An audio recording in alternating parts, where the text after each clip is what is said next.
All right, July the 9th. Joe, what's going on? Keenan second, 619 first. Joey and I just wrapped up all of our top secret talk, so this can now be public. We are Mhm. we are live. Welcome to the Yeah, show. Let's see the some unrecorded ruckus. segment. Yeah. um. Okay, Joe is going to come on and give a long talk about RF theory, but he's sick, so no.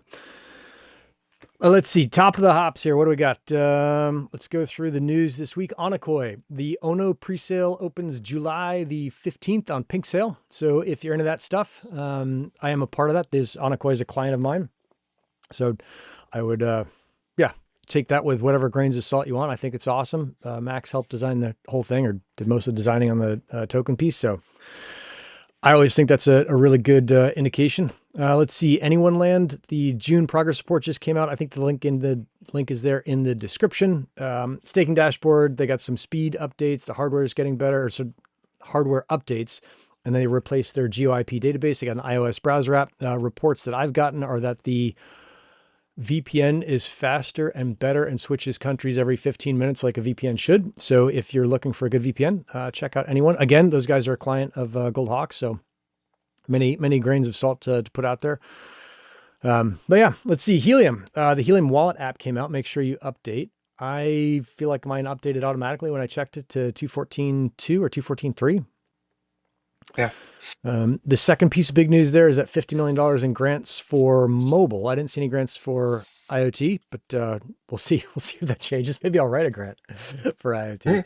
Mhm. Came out, but that's a shitload of money, which is great to see. In Hivemapper land, 619 OTA put all of these updates in the GK server. So the roadmap for the future B is out. They're doing an AMA next Tuesday with DePIN Connection, and Volkswagen, this was the big one, will be using B maps for its autonomous cars. Again, thanks to 619 for that. Good job, dude. Let's see what I got. Wi-Fi Dabba Town Hall 14 is coming up. Good to see they've done 14 town halls. I think they do one a month, so that's 14 months in a row, I think. And that is July 11th, which is at 9 p.m. IST. I think that's India Standard Time, which is 0830 Pacific on Friday. I will be starting a sewing class at the local community college in September on Fridays. So at some point, I won't be available for the Wi-Fi Dabba town halls, and I'm super pumped about this sewing thing. But it's not gonna happen for another month or two. And I'll get your comments on that later. Demo. I didn't see anything big in Demo this week. I did see in Wingbits the Hyfix stations have had range drop issues on 2%. Two, not one, 2% of all hardware. So if you're having range drop issues on Hyfix, just let them know. And I think they're either replacing it or fixing it. They did seem to say in the announcement that it was probably because you carried the thing by the antenna or were a general jackass. That's how I read it. But maybe there is some actual hardware problems. Mike at GeoNet usually does all the hardware stuff. He's pretty good with hardware, so I have a hard time believing it's a huge hardware problem. But just so you know, it's out there. Spexi is doing a "This Is My Drone" campaign, or "This Is My Drone Setup" campaign. So if you're doing Spexi and you've got a cool drone setup that you want to share, you can win. I think they call them XP rewards for sharing your drone setup. That's pretty cool. And then WeatherXM had some LNS downtime issues, but they appear to be back up as far as I can tell. Yep. I just looked at my station. I saw it's green across the board, and I saw that Mhm. Thanos, who is a part of their team for a long time, I just saw on LinkedIn. It looks like he is going to go do something else, which is a bummer. I always called him. Mhm. They were a client of mine. I always call him the Greek George Clooney. He is a really good looking dude. So that's I always give him a hard time about that. Let's see in MeteSci land. What have I got going on? A new episode came out with Eric Lennington, not Lexington. It looks like it auto corrected the fuck out of me over at ObjectSpectrum, which is pretty cool. They've been doing LoRaWAN for a long time. They've got a ton of devices on there. They have what is one of the largest private LoRaWANs out there. I think it stretches from Canada to Mexico, something like that, as far as coverage. They're doing a ton of cattle coverage. So it was kind of cool to talk to him and to see that companies are out there and they're using LoRaWAN. Like I think the point he made with LoRaWAN stuff was, look, it's the most developed long-range wireless standard out there. So it may not be perfect. MyOD might be better than this or whatever, Sigfox for that or blah, blah, blah. But he's like, look, at the end of the day, if you want to do basically serious business, you're going to go with a developed ecosystem. And that's what LoRaWAN is. So that was kind of cool. I'm working on a bunch of other stuff with MetSci. Joey has seen some of it. But yeah, that's all generally exciting. And then I think that's it. Oh, we haven't done Kevin's shirts in a while, but if you want to make something everyday shirt, I don't have mine on. I've got my old Helium in the Wild shirt on. So Oh yeah. I'm Yeah. rolling old school today. But if you I'll want to do check the out Kevin's stuff down at Flywheel Systems. meh, Yep, there it is. meh. Yeah, It's hiding way back back there. there. Yeah, Yeah. you can work on that zoom. Yeah. Uh, I just okay, learned how to like manually zoom this camera, so it's that's right, because exciting. it was kicking your ass the last couple times, and looks like you Yeah. got it now. Let's see. I'm trying to think if there's anything else on the MetSci side because that's where, gosh, 90% of my time has been going.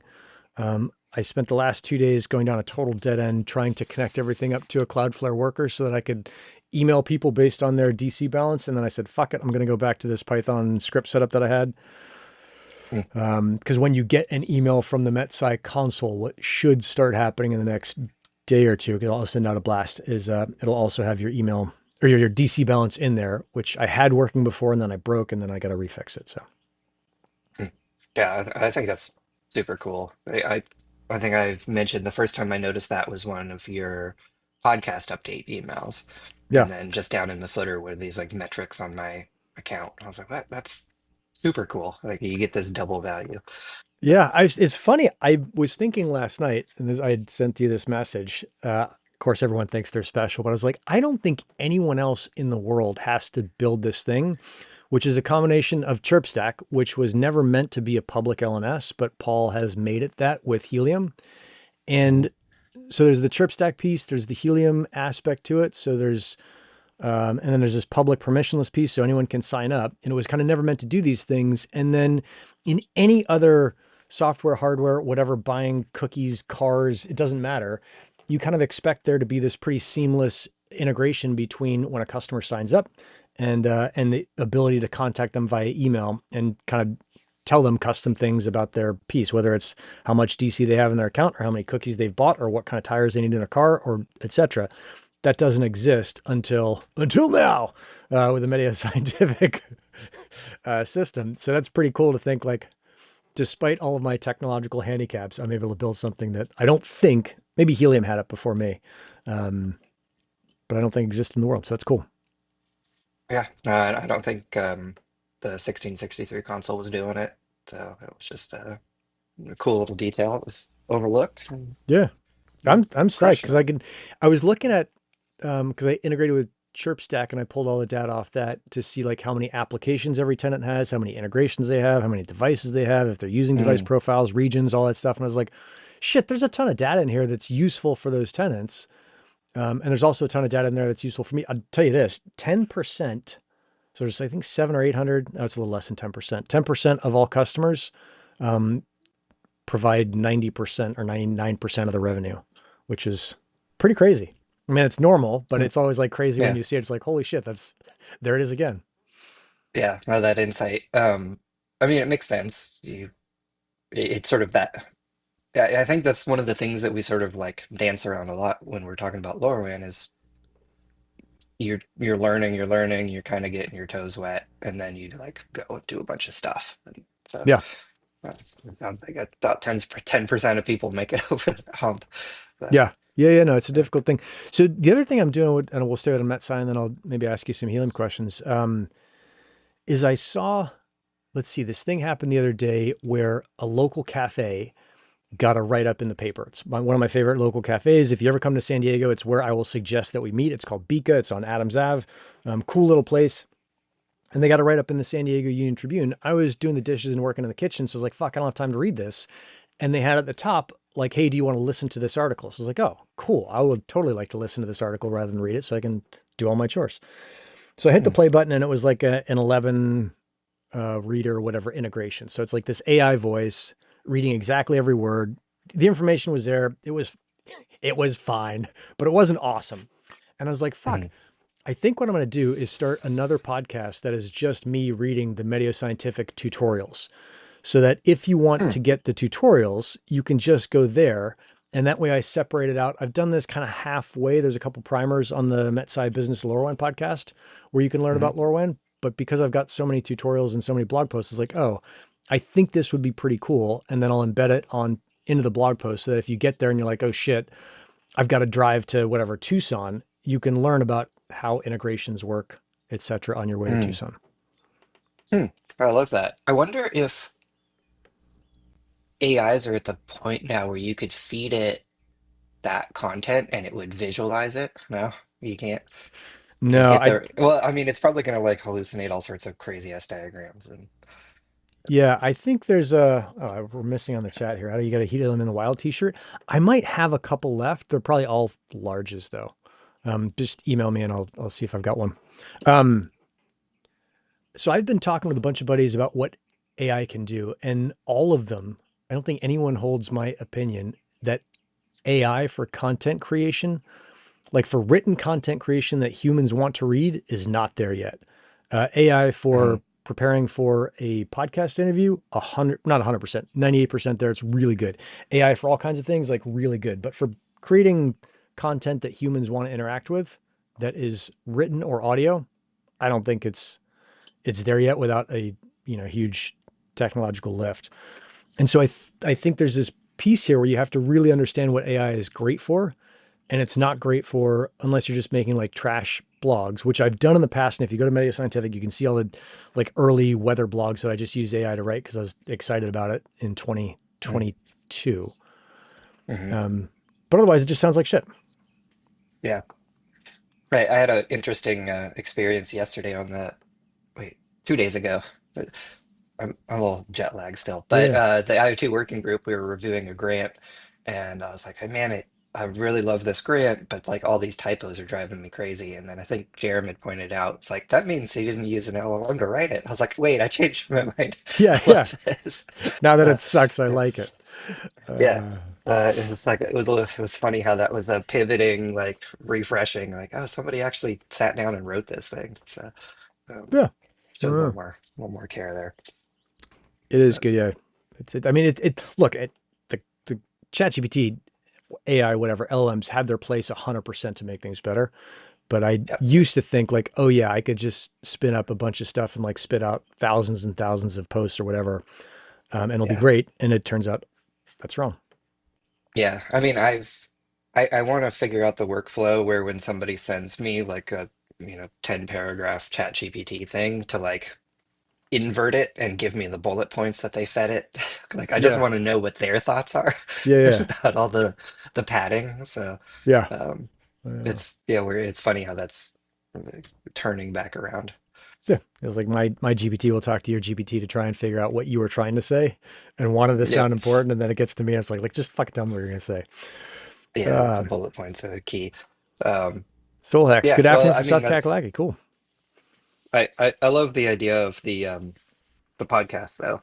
Or if anything, just the like read out loud, like I could be trying to figure something out and I'll like press play on the thing and go, browse around whatever, try to poke my way through it, and then it's like, oh yeah, there it is. So Yeah, I um, think actually this is something that is appropriate for every deep in every company.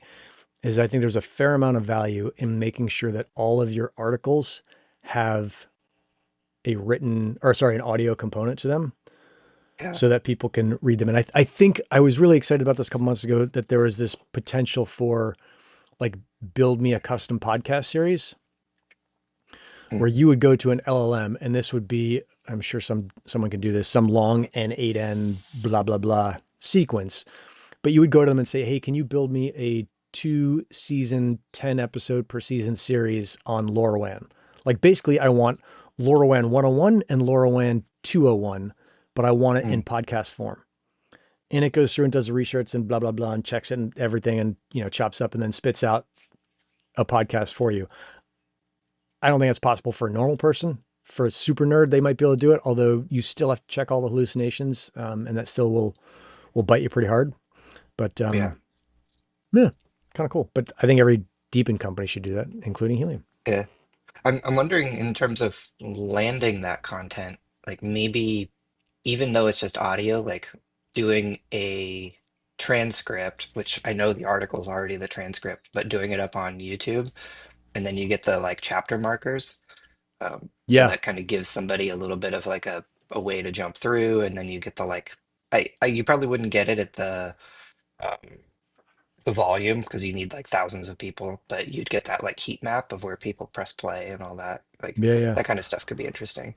I wonder if Captivate, which is the thing that hosts my podcast, does that. The chapter thing is, I think, is pretty cool. And Hmm. maybe this is something that I can write where because I've got the content on the blog, I know what the headings are and I can say, hey, put it at this, because you get a transcript anyway. Yeah, there's probably some fuckery there I could do. Yeah. Let's see. I Joe love the wants to idea. spend 15 minutes trashing Hivemapper. No, we're not going to do that, Joe.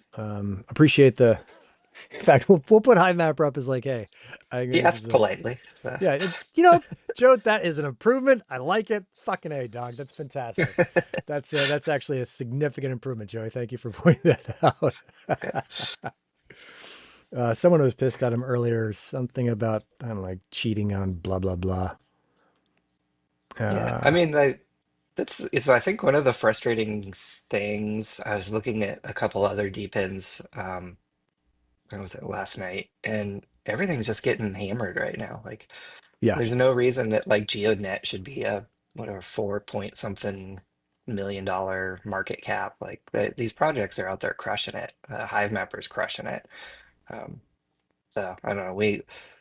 Uh, everyone's stuck on memes right now and yeah, wrapped NVIDIA, but yeah. No, I think it's, I mean, it is going to be interesting to see what happens, like which of the deepens outside of Helium Mobile. And I guess Hivemapper, because Hivemapper has a good business, and maybe WeatherXM. I don't know how big their business is now, but like when they Mhm. really start to pop and they go from kind of cool proof of concept, like, oh yeah, it's working. I think it's nice for Helium Mobile to say we got what is it, 1 million people a day or 1 million subscribers, something like that. But it's like Mhm. when they get to Yeah, 100 million, or a third of the US or whatever it is, a quarter of the US is starting to use it without knowing it. And then it's like, oh shit, this is actually a really big business. What turns around then, and then what lessons people will learn. I know that Max and I have been kind of watching this thing the whole time. It's like, what are lessons that are learned? Like, what do you actually need for a deep in? When do you do it? Et cetera, et cetera. So, right. Joey But warning people. 619, the free plan thing, like that's they can do that for a little bit, but eventually the requirement for mapping is going to probably kick them off of that. Um, but I'll flag it with Coco just so it's on our radar. Cool. Look at that. Just getting Yeah. fixed. Oh yeah, always fixing stuff. Bing, bang, bong. Yep. What else? What else is going on, Joey? Can you talk about your vacation, or is that you're like, nope, that's my private life. We're not touching that. Um, Like, did you do anything yeah, cool? I mean, I'm back. Yeah. I went to Japan, so Oh no shit, badass, dude. yeah. Super cool. Yeah, I mean, our general protocol in like crypto world is we just try not to talk about vacation while we're on vacation, because you don't want to be like you don't want to get ambushed while you're out there. You don't Yeah, want yeah. somebody coming to your house while you're gone, like that kind of stuff. So, Yeah, yeah. I'm, um, I'm like your worst yeah. friend there because you'll be on vacation, be like, hey, that's just great, but I got this problem in Helium. Can you help me? And you're like, dude, I'm on vacation. Oh yeah, I mean, there were I turned off all of the apps. So I a lot of catch up this week. But Yeah. no, my partner, she loves animals, so we hit the animal cafes. We saw the deer in Nara, that kind of stuff, Oh, and it was badass. just Yeah, Lee went yeah, up and saw the deer in Nara with her best friend, Shawnee, who is hilarious. And you know, Sean, turns out to yeah. be a really big deal in Japan. Like everywhere she goes, people love her because she's this jet ski rescue, whatever, and she's connected with some family over there, but she Hmm, actually is big in Japan. that's awesome. Yeah, I learn little bits about her every time I she posts something on Twitter. It's like, wow, you know people all over the world, and she's got team everywhere. It's Yeah, crazy. yeah, yeah, yeah. Well, I mean, Yeah. she was doing the jet ski rescue stuff super, super early, and then started all these basically training pieces around the world. Um, Mhm. so yeah, yeah, she's got connections everywhere. Kind of cool. Yeah, I respect it. Um, but yeah, it was a good time. It was a good unplug. I turned Slack off and all that. So I saw. yeah. Oh well, I'll get off your vacation then, because that sounds like your private life. I did see something in Helium, and we've talked about this before, where I can turn my Unify system over to Helium. Mhm. I took my indoor hotspot out of the Paleotreat shop and I took it down to Bika. I haven't even Mhm. looked to see how it's doing. Last time I looked, it was doing pretty well. but I do have a Unify system at the shop. Is it how easy is it right now for me to do this thing? Is this kind of one button easy, or is it still like I need to be Joe the network nerd to kind of figure out like, oh yeah, you do the CLI and you double click this and blah blah that. The So it's a mix. On the Helium side, it's a little more technical than CLI. So you need like the Helium Wallet CLI, you need your wallet plugged into that. And then you can do the onboarding and you get your certificates out of that. So that part is probably one of the more technical hurdles for somebody setting that up. Hmm. Um, Generally speaking, the Ubiquity ecosystem is really easy to navigate. And that's literally just working down a list and checking the boxes. Um, and you apply your own knowledge of networks and stuff. We don't really go deep into segmenting out VLANs and all that, but it's something that you should also consider and apply. But Wait, um, you mean I yeah, shouldn't let everybody just like wander through, traipse through my network yeah, yeah. freely? And there's a couple of checkboxes, and I think somebody did a PR to just make it the default to like check device isolation and things like that. But um, Okay, maybe I'll go yeah, look at the directions and read them and see if I can figure it out. the process is super easy. And then yeah, Keenan did it. So there you go. Uh, you Okay. For the self-serve thing, I think it's just always worth noting, like it'll give you access to Helium mobile offload traffic. And then I think I can also I think we can at this point activate Wi-Fi and Google Fi, because those are other Hmm. MVNOs that want every gateway that we can give them. But AT&T and T and T-Mo traffic won't move through those, and that's where the Helium Plus uh, opportunity comes in. And so then Huh. you're talking to the Nova sales team, they're going to do a little contract with you. And a lot of that just comes out of like building trust around that deployment, because otherwise we're not getting the GPS and location and heartbeat and all that other stuff. So it gives us another way to sort of verify that. Yeah. Okay. What's Fred Yeah, saying? you You should should. do it. Uh, Okay. Costs like $1, I think, to set up for the on-chain bit. I'm not Yeah. spending $1. Yeah. I'll, Okay. I'll, I'll, I'll bump the data credits over for you. Yeah. No, no, no. Let's see. Um, yeah. Oh, what's so Keenan did it, but Keenan lives in Canada. Oh yeah, so anyone can do this self-serve thing. So was it Huh. Farabee did it in Germany? He's not going Fucking to see any Farabee. traffic, Yeah. He'll see but his own his traffic, right? network is all. Yeah, he could see his own, or if you visited him and you had a Helium Mobile subscription, it would Farabee, it you would should wake invite up me over to your there. house so that I can send traffic through your network. Yeah, give I'll him be a whole gigabyte. be right over. Yeah. So it's kind of cool, and we've seen a lot of people popping up doing that just to kind of try it out, and I think that sort of speaks to the interest of you know just the building that's going on.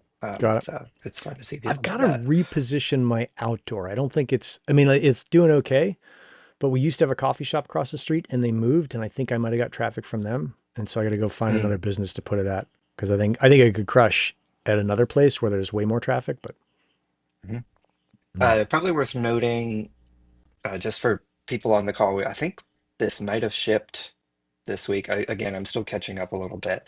Um, but if you have carrier offload activated at a particular location and then you move that hotspot somewhere else, that carrier offload is going to reset.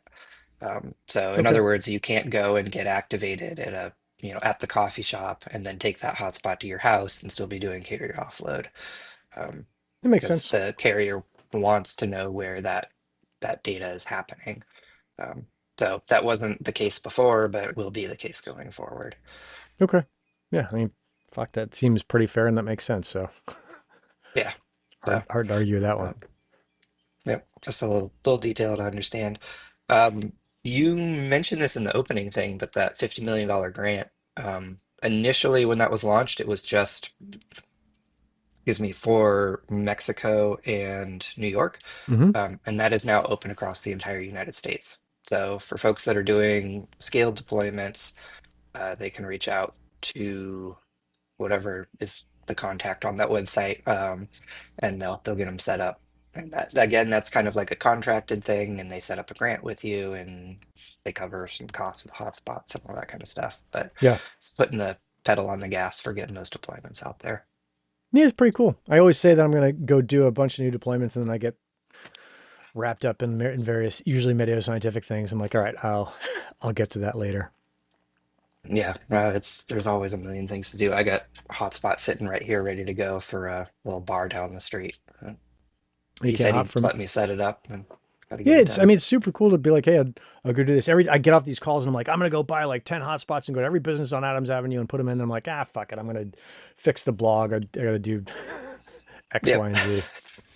Yeah, I've been completely reconfiguring my workshop down here, so that's what's eating my evenings. Yeah. Yeah. There's a lot to do. What else was I going to hit on today's show? Oh, I talked to Moogie. I think that's how you say his Mhm. screen name. Yeah. That dude knows about networking. Hmm. Super nerd, like 9,000%. He was super generous and was like, yep, I will talk to you about roaming and helium. And he did. And I mean, I Oh yeah, understood he caught me up on this. Yeah, yeah, yeah. I like chatted with him. 90% of this, 10% of Yeah. it went over my head. But he's very good about explaining it. I think there's a couple pieces that stood out, some of which I'm not sure I can even articulate. The big thing was that roaming onto helium, the easiest way to do it is to just buy an OUI. Hmm. Because I had this idea like, hey, I want to buy the OUI and then I want to make it one click easy for other people to roam onto my OUI. And then basically through me, I'll become a bridge to helium for them. I'll profit by the data credits piece. And that seemed like a good business case. But God, that's just not easy. Like the takeaway there was that if I did it that way, the one click upgrade would basically mean they would switch their entire LNS to be primarily my OUI and then they would roam onto their private LNS, which was just like, I don't I think people see. will do that.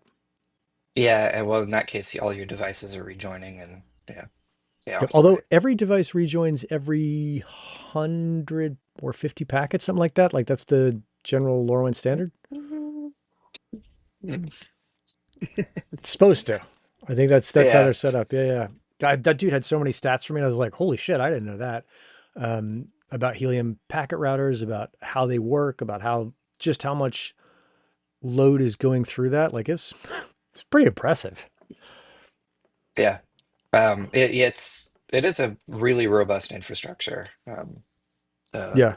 they and a lot of credit to basically it's Mugi and Pierre Frenchman who sort of mastermind all that stuff. So Yeah. um, Yeah. Yeah. It's and pretty it's cool. actually one of the I think it's one of the last bits of Helium architecture that's written in Erlang that was um, Yeah. yeah, Yeah. So I was like, that oh, was the cool. choice. I had all these great ideas. And then I talked to him like, oh, none of my shit will work without basically hiring him and Pierre to come work for MeteoScientific for 2 months.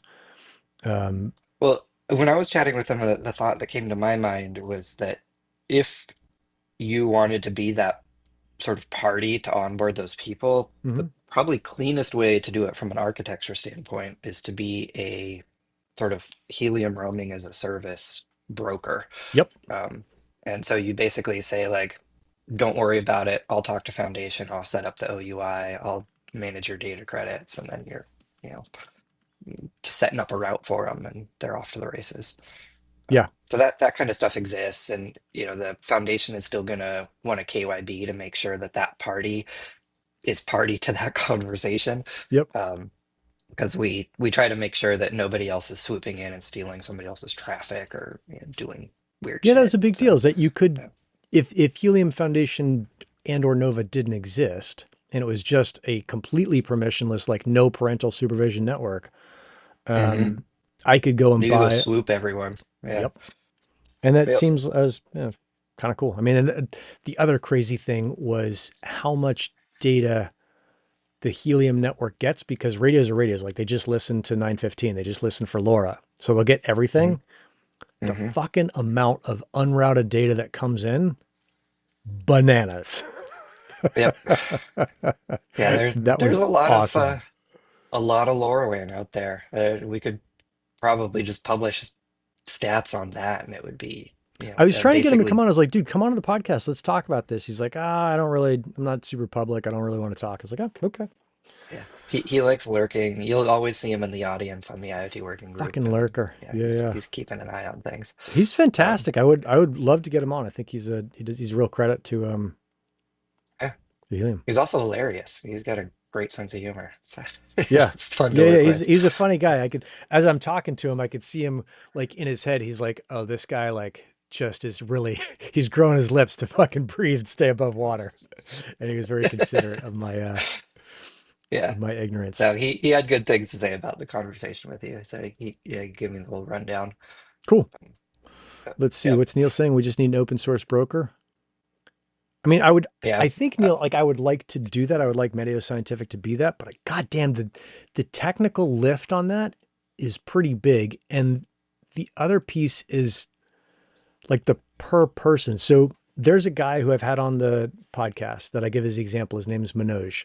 Manoj is in the Middle East. He runs a small private LoRaWAN. I can't tell if someone else runs it for him, if it's a managed thing, and he's just using it for business stuff or if he's running his own. But he's kind of like my, what do they call him? Not perfect customer, but like example customer. Mm. So and I'm making all of this up. I don't know what his numbers are, but let's say he's got 50 gateways across the Middle East. A bunch of them, let's say, are in Amman, Jordan. What I would love to be able to do is to go to Manoj and say, hey, Manoj, if you want to roam onto Helium, um, push this button and pay me money, and it will just work. Like you'll be able to use the entire Helium network. And that is, I think, a rad idea. But the tech behind that and the routing behind that is extraordinarily complex. And it's actually much easier it's not good for me financially, but it's much easier for me to tell them, hey, Manoj, what you should really do is go buy an OUI and then you can just roam yourself. Yeah. I mean, well, so I think one of the values in having a sort of a broker party in that narrative is Mm-hmm. the managing of data credits. Um, and I think that continues to be one of the biggest stumbling blocks for an operator. It's easy enough for them to go buy the OUI. We send them an invoice, they pay it, and they do the KYB stuff. Mm-hmm. They set up the route. Now they're getting a bunch of traffic from Helium, and they're just going to wildcard it across their entire fleet. Maybe they'll box it in for a set of dev adders or something. Um, but once that's set up, now they're in this world where they're monitoring a data credit balance, and they're used to a sort of net 90, payment cycle, like all that kind of stuff. And that piece, like, sure, it's great that we did a stable, fixed data credit thing, and that lends to some predictability, but just the sort of maintenance of it um, is something that somebody in that organization has to keep an eye on. Yep. Um, and I've seen OUI operators forget, and then they're like, "Why is my No, thing not that working?" never And, happens. Hey, we yeah. should say, and I mean, I don't think this affects anyone. I've looked at the Dune analytics, but there was a hiccup over the weekend where you couldn't buy data credits. You could only burn HNT for it. So I burned Mhm, some very precious HNT to keep the mhm. MetSci OUI open. So you're welcome, all of you people who use MetSci, because it was Yep. down to like wire. And I was like, why the fuck aren't my credit card or my debit card, whatever it was, going through? And I tried both of them, and it turns out it was just a problem with Sphere, and they're back up now, and now there's everything. Yep. But Yeah. So yeah, the Sphere data credit portal is a nice piece because now you've eliminated the crypto piece for that, corporate customer. yeah, In the interim, like at Foundation, we were doing invoices for those. We're like, we'll handle it for you. We'll send you an invoice. We'll get this thing funded. Um, that is to sort of help keep those bigger operators going. Um, but yeah, having Sphere back online is great. The cool thing about Sphere is it's all market buys. So when people go spend $10, it just like pulls it straight out of Solana public yeah, markets.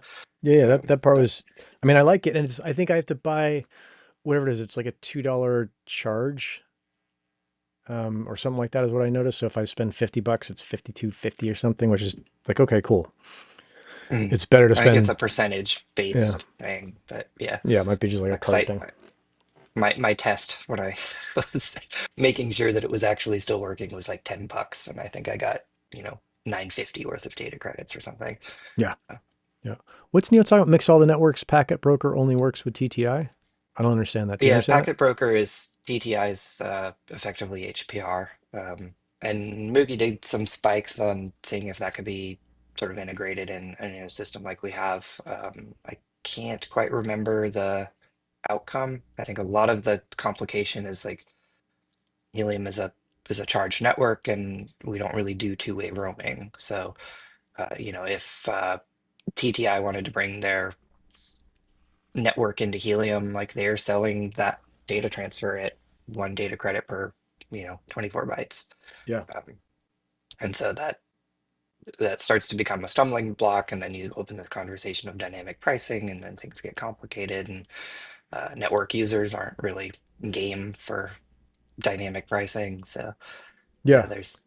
it's a rabbit hole, but Yeah. No, it's a yeah, big it's complex thing. worthy But of conversation. I mean, Yeah. maybe the roaming as a service is something I'll think about. And I this is what I told Moogies, like, let me think about this because this is not like a weekend project. This is a pretty big deal. And it's certainly Yeah. not something I could do on my own. It would require the technical ability of Moogie and Pierre and probably someone else to go through. But I think, and I'd said this on I think on the working group call, um, and Neil and I differ on this, but I think that the answer for Helium is to make it really easy for anyone to roam onto it. And then we just Mhm. crank the data credits way up because everyone starts to see like, oh shit, I don't need to buy gateways because Helium already is deployed. 90% or 80% of the gateways that I need deployed, I just need to buy Mhm. coverage. Yeah. Well, and like one of these customers that I'm talking to right now, they deploy their own gateways already, and they're Yep. planning to continue to deploy their own gateways. But through plugging in Helium in a roaming configuration, like they can start to deploy Helium gateways, and they can do it at a lower cost basis, or they can try to recruit community to go do this. And um, it gives them a lot more flexibility, and especially in areas where they maybe don't have as much high demand, or it's like a sort of lower profile client, they can send out a Seed Studio, whatever, um, M2, whatever. Yeah. Yeah. and yeah, and they're good to go. So Yep. um, it's really exciting when you hear these sort of established parties like understand all of those value props, and they're sort of gung ho to get it done. Can we cancel the halving at the end of the month? Oh yeah. I'll get right on that 619. No big deal. Yeah, It's just a quick hip. take it up with the entire community, I guess. That's cancel hip. Yeah, yeah, right the hip, maybe that's the move. So, yeah, but I the I yeah, no comment on here. That's a whole rabbit hole. Talk about that for another hour solid. Yeah. But, Yeah. I think, or this was another blog post out of like the 300 ideas I've got, was to write something up on, is there a difference between gateways and LoRaWAN? Like, do you get a giant difference between deploying whatever, the old rack V2s and then the latest, greatest, pick your manufacturer, Miramiko, some badass Swiss thing? Like, do you get any coverage mhm. difference? Is it, is it really any uptime difference? Or are there just like a ton of extra features on the Miramiko that maybe you may not use, that if you're just doing some LoRaWAN thing and you need to plug it into Ethernet, and you maybe Yeah. the only upgrade you need to do is the antenna, which I also found wasn't that important. Mm. Yeah. Getting it up high and out of your house is maybe the best move, right? As we've Yeah. learned. I mean, Yeah. Eric at Um, ObjectSpectrum had said, he's like, well, helium's not that good for buildings.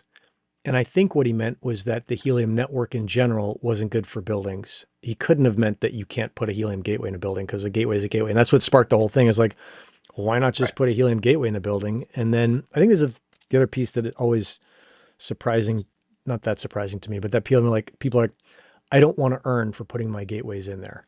They're like, I just want Mhm. to own my gateway. I don't want to earn this crazy crypto stuff. And I'm thinking to Mhm. myself, like, it's the same fucking thing. There's no huge difference. Why not? Why not take a little extra? But Sure. Or, like the whole purpose of the network is that the thing that you're earning is the utility side of it. So yeah, you literally just set up like a tuck tuck auto claim on the whatever you're earning, and then convert it and put it into your escrow account. So it pays for your thing. shit's not a Um, miracle. So it's, yeah, not um, rocket the surgery, but Everybody gets it. But well, you were mentioning like what is the sort of technical difference? I think the one thing that I've seen that would offer opportunity for an advantage is be a full duplex gateway, so where it can continue to listen while it's broadcasting. Because your standard 8-channel gateway, if it needs to send a message, but a downlink from the gateway to the end device, it can't listen during that Hmm. period, and so it might miss payloads coming in. And so there's, I think Rack's got one. There's a number of manufacturers that have like a full duplex gateway, and so you can continue to listen, and you're not going to miss any uplink payloads while you're talking to something else. Huh. Okay. Yeah, I mean, I've Yeah. got on my plans for this roaming article, which I'm still not sure is a great use of my time because it's so much fucking time. But to set up a completely separate private LNS and then buy an OUI for that, and then see if I can get it to roam onto Helium. So I have like a here's how to do it piece. And it sounds Mm. like if I'm going to buy the gateway, that I should buy a full duplex. Yeah. I mean, if you're in the market, like if you've got a gateway at home, just use that one. But yes, so I'm sure Okay. you do. Yeah, Yeah. yeah. They're littered behind me. Right. Yeah. I got some boxes back there. Um, Yeah. yeah. I mean, I don't know. I'll brainstorm with you on this roaming thing some other Okay. time when I'll beat a dead horse on it. But um, Yeah. I'll just say like a lot of my time still gets spent just sort of helping people through that process. And it's not even like a BD thing. Sometimes it starts as a BD thing, but then you're just like checking boxes, trying to get people signed up. Um, Yeah. Yeah. it's a foreign process for people to sort of think about. Yeah. It's new for them, and I one of the things I've seen on the podcast is not do the hard sell on Helium. Is just say like, hey, this is what it's out. This is what's out there. This is what's out there. If you need help with it, Yeah, basically, I'll tell you right now, you don't understand it correctly. I'm happy to walk you through it so you do. There's no pressure for me. I don't make any money if you use Helium or not. But I think you're missing an opportunity. yeah. Well, and you know, I think what's really moved the needle in my eyes, sort of working with the, the Lore Alliance board, is like the the guy in the room that's already using it Yeah. stands as proof case for the other, where they're like, oh wait, like I should actually be thinking about this. And then sort of that CEO or exec or whatever is like, hey, we need to go do this thing because it's actually a really valuable. Um, Yeah. the those light bulbs going off is going to cascade for other folks. Yeah. Badass. All right, dude. I'm gonna go crank on the MetSci Python email blah blah blah mega project. Cool, I've send it. got I'll a keep an eye couple. on my inbox. Yeah, yeah, yeah. I'm excited to. I've got this whole like automated sequence piece because I think I told you 10% of customers provide 100 or 98% of the income. Is there's I don't know, like 700 or 800 accounts on MetSci. I think is what it is. 883, and there's a couple duplicates. There's this one dude that keeps signing up, and I'm like, fucking, you're up to fuckery, or you're an idiot. Either way, I'm gonna delete your account every time you sign up, and I'll write some automated script to do it at some point. But there's a shitload of people on there with 400 DC, no devices, no nothing. I think there is this, Mm, and we talked about this before. I think there's this opening in the market for MetSci to say, hey, I'll sell you a device, $20, soil moisture sensor. Here's the whole thing. Here's how to plug it in. Here's like the onboard. And you basically get a box in the mail, turn it on, put in batteries, practice doing it. And like all of a sudden now you have a device and now you're invested. yeah. So, Um, but that's this project actually, 900. this is one, I'm going to throw out one wild idea, which is Shoot. a bunch of these people doing mobile deployments have started putting these like smart plugs Mm-hmm. on the thing so they can sort of do a remote reset. Yep. Um, and the thought crossed my mind that like Bari at Helium Geek should sell those things as like a pre-configured thing that you can pair with a hotspot and then Mm-hmm. manage it inside of Helium Geek. Um, Oh, that'd be cool. so so like if you're like, hey, I need to hard reboot this thing because of, whatever Yep. reason, we had a Yep. firmware update that went out that messed things up. It's right there paired with your dashboard, so you have like a direct understanding and you're not doing some side channel CSV or whatever. Um, so maybe that's a LoRaWAN device and it's run through MetSci or whatever. Anyway, just an Yeah. idea. I mean, I think that the thing, and this is actually a call out for the whatever it is, the 54 people watching, is if you can think of a better device as a first device on LoRaWAN than a soil moisture sensor. And the reason a soil moisture sensor is so, I think is so good is there are two main reasons. One, it's simple as fuck. And two, it's cheap. I forget what I bought these for. I think it's like $10 each. I bet if I bought 100 of them, I could get them down to, I don't know, like $7 or $8. And so I can Hmm. then sell like a package for 20 or $30. It's like, hey, here's a whole package. Here's your whatever first year of data credits are free because everybody gets that anyway. But I'm looking for something. It's like, what can everybody use or almost everybody use that is useful to them? And I think almost everyone has a plant or a house plant or something where they'd be like, oh yeah, cool. I could build this little dashboard. Yeah. Yeah. I mean, I could do I like a BART box. That's kind of cool. A sensor yeah. subscription piece. You get like Seed to sponsor it, and they can throw a bunch of sensors at you to bark box out to people or something. Yeah. Yeah. Yeah. Yeah. I mean, I listened to this podcast yesterday on it. The podcast is called Invest Like the Best. It's fucking, I think it's awesome.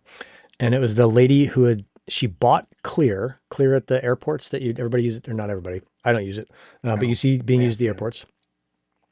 She bought it out of bankruptcy for $6 million in 2015 or nine or something, and built it. Wow. And her story was super inspiring. And she was talking about having, like, basically she saw it as a platform. And I was like, oh shit, like that's what MeteoScientific can be, is a platform for LoRaWAN in general. Like if it becomes something where, and this is like, I've got this whole hardware, Strava for hardware idea, which is what the sled thing is.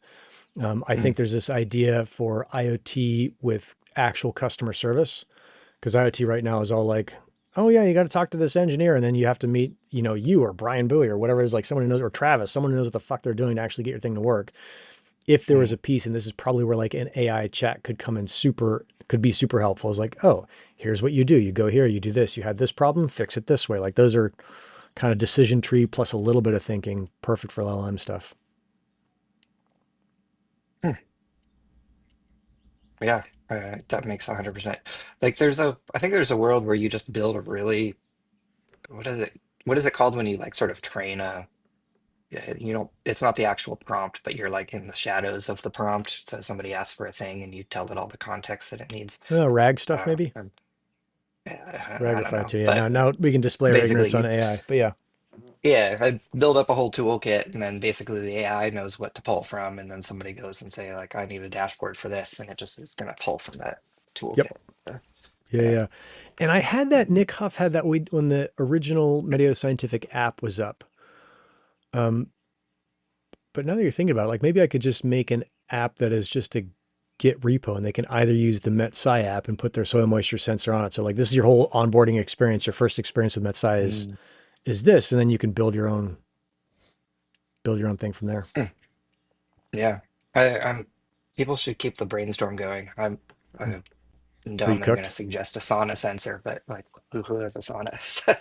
Not That was everybody. Not my everybody. fun dumb one. Or tracking balloon flights or whatever. But Dude, I'm sort of working more on this. niche. Well, here's the prototype is a tennis ball wrapped in Interesting duct tape. prototype. Yeah. Yeah, filled with Yeah. sand, so I get the right weight. But I think there's this is the Strava for hardware idea beyond the sled, is like, oh, Cool. having some custom hardware built that gets put into a tennis ball that can withstand the shock, that can track GPS, and you can play some super fun games with that, where it's like, all right, how fast can you throw a tennis ball around your neighborhood? How fast can you throw a tennis ball a mile? And you start Mm. having like 10 people together. It's like, I throw it to you, you throw it to Billy, Billy throws it to Neil, Neil throws it to Keenan, et cetera, et cetera. And it's like, oh yeah, the helium Mm. world record for a mile tennis ball thrown is whatever, a minute and a half. That's cool. See how So far it goes. yeah. Yeah. Or it's like, how much space could you enclose in 2 minutes? And you have like a big field, and it's like, oh, I think in 2 minutes we can do it this. So it's got a little accelerometer on it. So every time it gets thrown, it starts tracking time, et cetera, et cetera. So, Yeah. That sounds fun. what do we think about Sweet. the Chirp project? I don't know. What is a Chirp project? Chirp. Oh, is this the Hey, other deepin thing? I or another haven't seen Chirp LoRaWAN in a thing. while. I think Yeah, did they set up Helium yet? I don't know. I make it a koosh ball. I remember the koosh balls. Yeah, I've got this Yeah. idea because I've been doing all this cold email stuff, Travis, to hit every student at RISD and say, here are my, I'll read you the design requirements. Design a ball you can easily throw that pulls apart but doesn't fall apart, is waterproof when closed, is RF transparent, and has a 3-point shock mount frame inside. So I just sent it to every RISD graduate and be like, hey, I'll give you $1,000 if you like win this contest, and cold email all of them, and then get a bunch of, design nerds working on this thing. Because I'm pretty sure they can design something that's way cooler than me. Although I do have a super good guy for design on that. That sounds fun. I might compete in that project. Yeah. Fire up these 3D printers. Yeah, Yeah. yeah, yeah. It's like, I think that's the cool thing with 3D printing is you don't have to know anything. You just have to be able to push a button and have a file, and you could take a file like that. I mean, I've seen that happen with a soil moisture sensor. I Hmm. think there's been like 150 or something downloads of the housing for that, Oh which is wow. pretty cool. And then I was talking to my design Oh, guy who will probably design the tennis ball, and he's like, "Oh yeah, I did a fan and on printables." He's like, "It's been downloaded a couple times." I went and looked it up. It's like 35,000 fucking downloads. wow. Yeah, Uh, look up a squeeze fan on printable. You'll find it. It's fucking amazing. I'm gonna I'm gonna Or make you, a quick plug here, which ooh, is plug it. I um finally got that hotspot mount up on this send cut send marketplace. Oh yeah, cool. Um, let me let me grab the link. Thanks, Jake. Share. Is this Oh, it? do you sharing it to me and then I got to share it to the Yeah, I'll blast it over to you. beep beep Um, beep. Nobody's gonna be able to type that in, but um, anyway, it's the send cut send marketplace doesn't have like a search or anything yet. Okay. Um, but somebody was trying to get one of these made, and so I was having challenges trying to get the whole CAD pipeline and all that stuff up. Huh. So anyway, I put it up here. You can now just like go Oh, someone buy bought it. one. LJJM Yeah, Tech. You bought the first one I for was the Senka one that Send. bought it for. Oh yeah, yeah, awesome. Badass, Um, dog. hopefully I need to get an update and see how the install went.